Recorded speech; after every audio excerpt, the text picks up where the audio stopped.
Bon, monsieur Sachaoui, vous êtes vraiment un spécialiste puisque ça fait à plusieurs reprises, laissez-moi moi je ne vous ai pas interpellé, ça fait à plusieurs reprises qu'en tant que président de la commission des lois, vous vous permettez d'essayer, j'ai bien dit essayer, de déstabiliser le rôle du seul président de la commission qui est d'opposition. C'est votre spécialité. Alors je vais vous répondre. À chaque fois, vous aviez tort juridiquement. À chaque fois, vous aviez tort juridiquement et vous avez eu en plus l'inélégance d'essayer de penser que vous avez l'omniscience sur la question juridique. Vous avez évoqué l'amendement sur les soignants. L'amendement sur les soignants, le même, a été accepté par le Sénat et déclaré constitutionnel.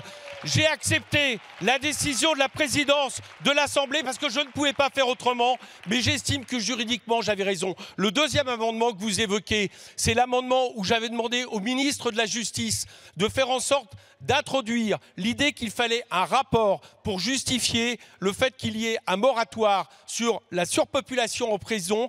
Et j'avais demandé ce rapport, raison qu'il a refusé. La présidente de l'Assemblée lui a donné raison. Sauf que, figurez-vous, j'ai interpellé le Conseil constitutionnel et j'ai eu la grande surprise de découvrir, puisque cette notion de rapport était absolument indispensable, que dans le 49.3, le gouvernement avait introduit sur cet amendement cette question de rapport. Preuve qu'il n'était pas tranquille par rapport à ça. Donc vous avez tort. Alors arrêtez de jouer au donneur de leçons. C'est insupportable. Je vais vous dire une autre chose.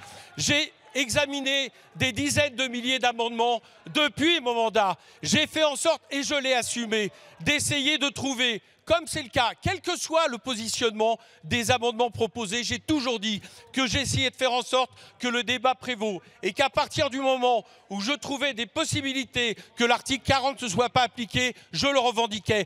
J'ai descendu à peu près de 20% à 11% l'irrecevabilité de l'article 40 et le Conseil constitutionnel n'y a rien trouvé à redire. C'est ça la réponse par rapport à ma crédibilité et non pas la vôtre.